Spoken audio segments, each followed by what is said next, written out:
They mocked him for staying home. They rolled their eyes when he said he was a full-time caregiver. They called him a granny sitter behind his back. The man who gave up everything just to feed soup and adjust pillows. But what they didn't know, what they never even thought to ask, was what he had quietly built while everyone else was busy judging. And when the truth finally surfaced, it shattered the illusion of who was really successful. Adrian Blake had once walked Wall Street in polished Oxfords, managing portfolios worth more than most people's lives. But that was before Eloise got sick. She wasn't just his grandmother. She was the only person who had stayed when his parents left. The woman who raised him with trembling hands and unwavering love when the world rejected him for being gay. So when her health declined and she could no longer recognize the days of the week, Adrien didn't hesitate. He packed up his life, left his prestigious job, and returned to the modest home where she once read him fairy tales by flashlight during storms. This time, he would be the one to keep her safe. Travis never understood the depth of it. He said the right words at first, called it noble, even, but admiration quickly gave way to resentment. Travis had always been ambitious, a sharp dresser, obsessed with image and status. To him, success looked like high-rises, gallery parties, corner offices. He was rising fast at his architecture firm, spending more hours at work than at home, always chasing something shinier. And while Adrien bathed his grandmother, kept her medical schedule, and whispered calming words through her episodes of confusion, Travis spent less time making room for love, and more time making space for contempt. At dinner, he'd toss out cutting remarks like confetti. "It's cute that you're playing house, babe," he'd say with a grin too sharp to be affectionate. But some of us have real jobs. Adrien never fought back, not because he agreed, but because silence felt safer than conflict. He believed in sacrifice, believed that love sometimes meant enduring things, holding the line when the other person couldn't see the whole picture yet. He told himself Travis would come around, but there were signs, subtle, glinting signs that the man he loved was slowly slipping away. Travis started coming home later. His cologne smelled unfamiliar, too expensive. And when he spoke of Logan Breyer, the CEO of his firm, his eyes carried a light that used to be reserved for Adrien. Logan was wealthy, assertive, magnetic, the kind of man Travis wanted to be, or maybe deep down wanted to be with. Adrien noticed but dismissed it. He told himself he was being paranoid. That insecurity would make him bitter. That love meant trusting even when it hurt. So he held on. He stayed. He made tea at midnight when Eloise couldn't sleep. He learned how to lift her without hurting her back. He turned down consulting offers, even as their savings thinned. Because what mattered wasn't prestige or titles, it was dignity. Hers and his. He didn't realize that while he was holding one life together, another one was falling apart in shadows he couldn't see. This was the quiet before the betrayal. This was the kind of sacrifice they wouldn't understand until it was far too late. And Adrien, he wasn't just giving everything away. He was building something that would outlast all of them. Stay with us for part 2 because what happens next will leave them speechless. Follow and subscribe to Heart Story for stories that reveal the strength behind silence and the power behind the people you overlook. The betrayal wasn't loud. It didn't come with slamming doors or tearful confessions. It came in whispers, behind glass walls and city lights, where masks stayed on and intentions stayed hidden. Adrian Blake was never invited to the company parties. Travis said they were too formal or just co-workers, nothing he'd enjoy. Adrien believed him. He believed too many things that hurt. That evening, while Adrien was massaging lotion into his grandmother's fragile hands and reading her favorite passages from a book she could no longer follow, Travis was at the annual corporate gathering, laughing with people who didn't care about the man he shared a home with, and behind the dim lighting of a corner office, with city views stretching for miles. Travis kissed Logan Breyer. He thought no one would see, but Cynthia did. She wasn't close to Adrien, but she had seen enough to feel something like pity. Travis was reckless, always playing with fire, and Logan rich, arrogant, untouchable, never cared if something burned as long as it lit his way. Cynthia didn't say anything that night. She recorded the kiss on her phone, hesitated, then sent it anonymously to Adrien the next morning. There were no words attached, just a grainy video, slightly tilted, the kind people wouldn't believe if they didn't know the players involved. Adrien watched it once, then again, then closed his laptop and sat in silence for a long time. The pain didn't hit like an explosion. It moved slowly, like cold water rising in a locked room. Not surprising, but still suffocating. He didn't cry.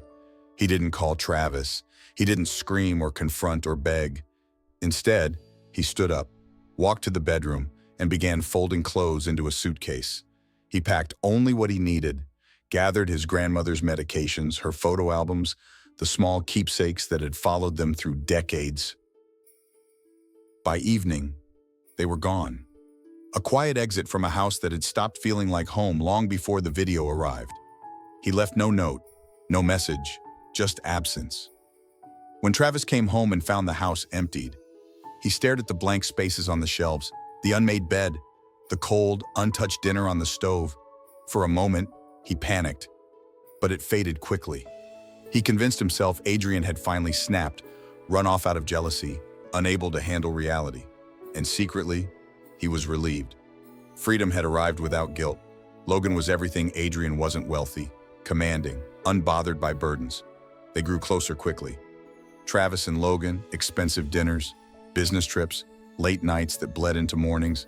But Travis never noticed that Logan's attention was never still. It wandered, always searching, always calculating. The cracks began when Logan stopped answering texts. Then he skipped a weekend getaway they had planned. When Travis confronted him, Logan was distant, distracted by the firm's falling numbers, market instability, legal complaints, board pressures. Logan didn't have time for emotional distractions. One morning, Travis arrived at work, and his key card didn't work.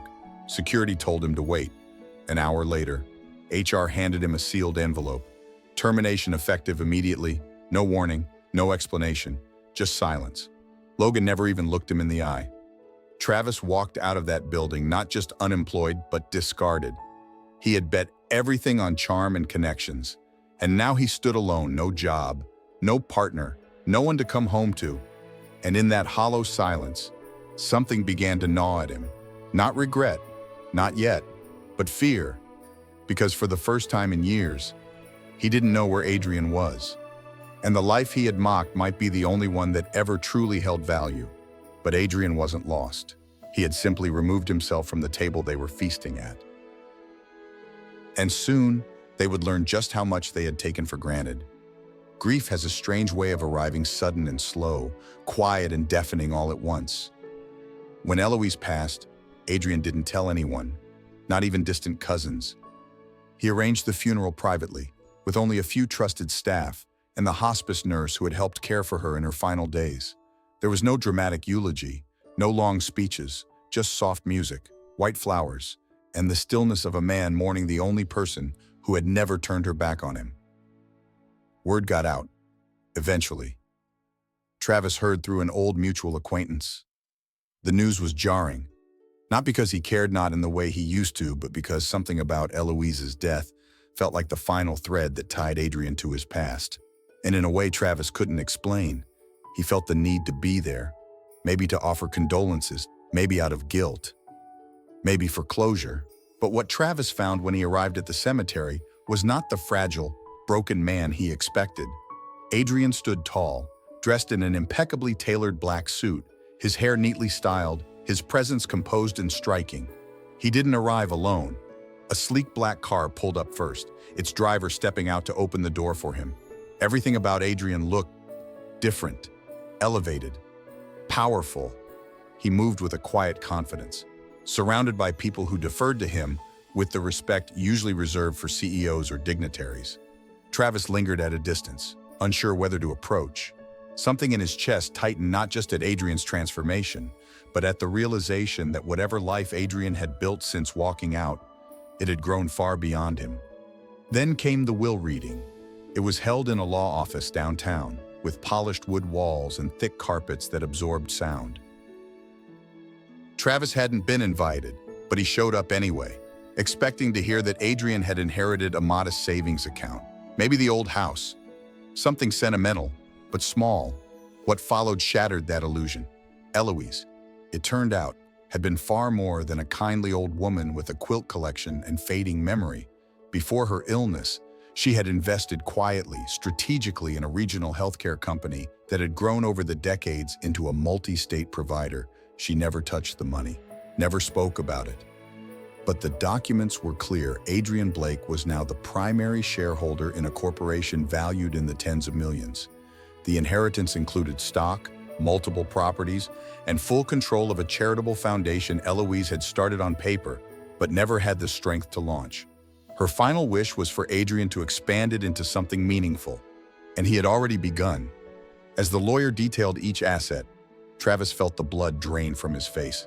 He had spent years mocking Adrien for doing nothing, belittled his sacrifices, treated his devotion like weakness. But it turned out Adrien had not only cared for Eloise with unwavering love, he had done so while managing her legal affairs, growing her assets, and quietly preparing for a future no one saw coming. The Adrien he knew, the man in soft sweaters and thrifted jeans, was gone. In his place stood someone sharper, calmer, and infinitely more powerful. And yet, there was no gloating. Adrien didn't smirk. He didn't even glance at Travis during the reading. His expression remained solemn, respectful, focused entirely on the memory of the woman who had given him everything. For Travis, the humiliation wasn't loud.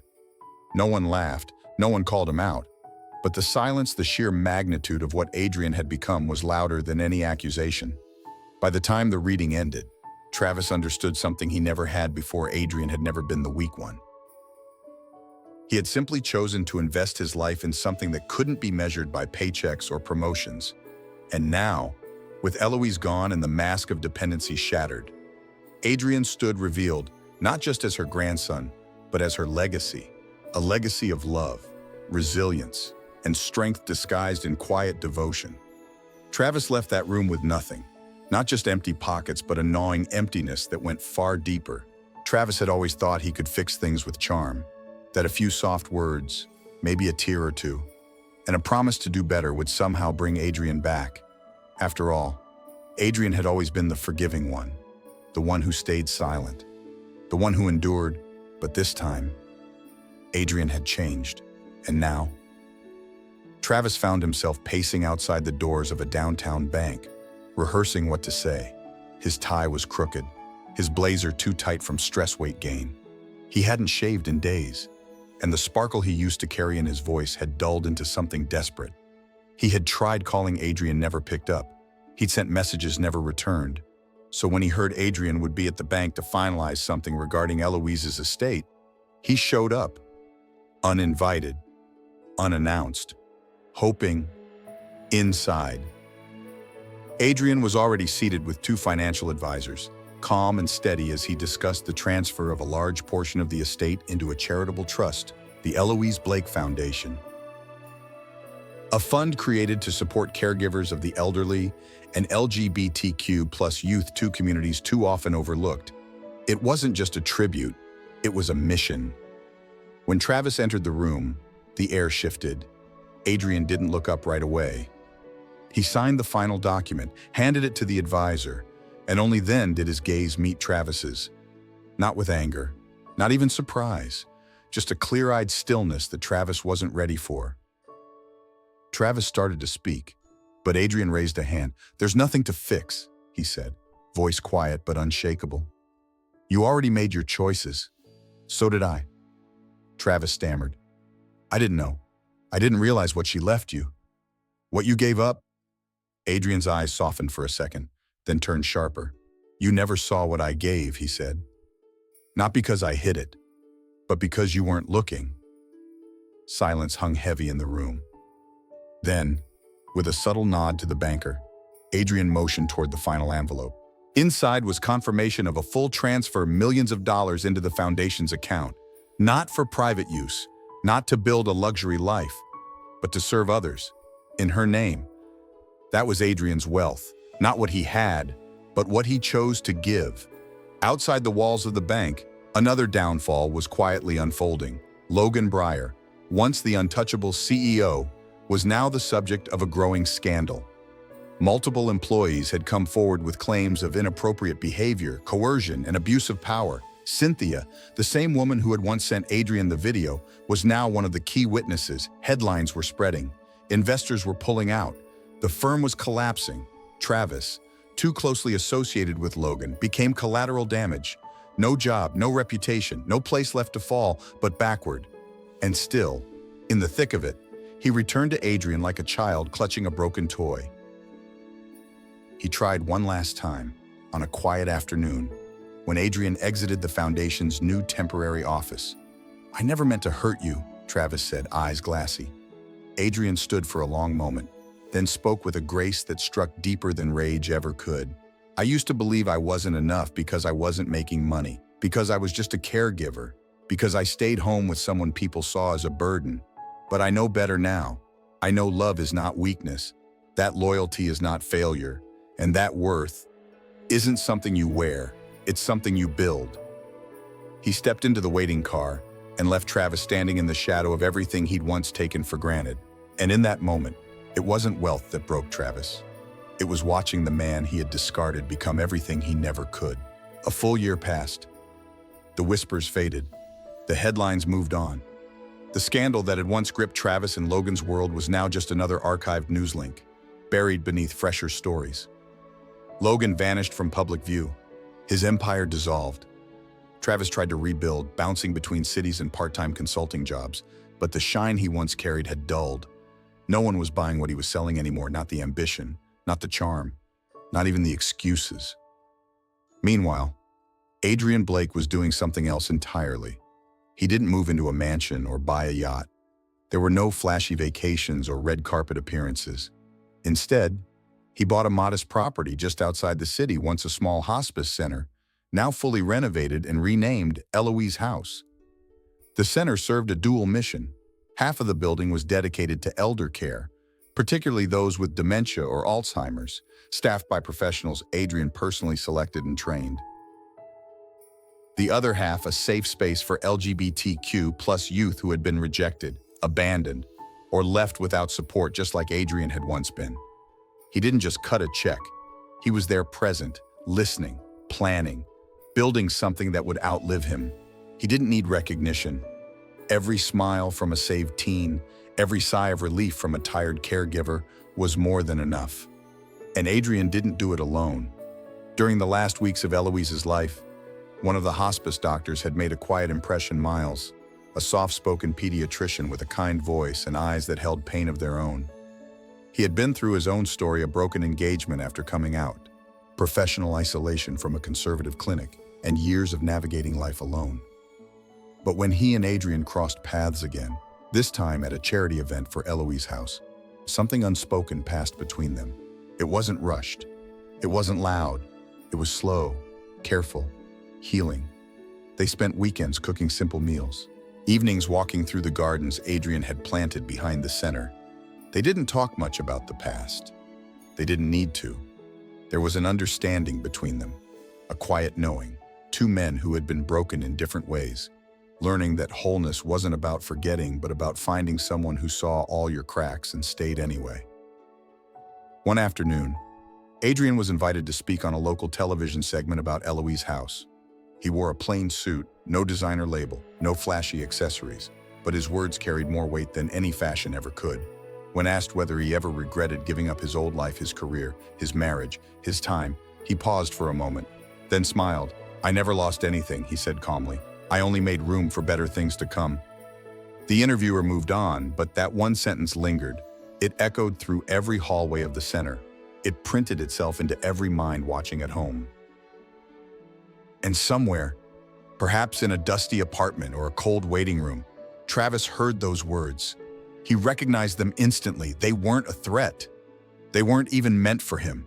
But they cut deeper than anything Adrien had ever said aloud, because it meant Adrien had truly moved on, not with anger, but with grace, with purpose, with love. And that's what Travis never understood. Real wealth was never in bank accounts or status symbols. It was in what you give, who you lift, and how you rise, even after you've been thrown away. So now we ask you, the listener, have you ever been underestimated, only to come back stronger than anyone expected? Tell us your story in the comments. And don't forget to follow Heart Story, where real stories heal, reveal, and remind you you're not alone.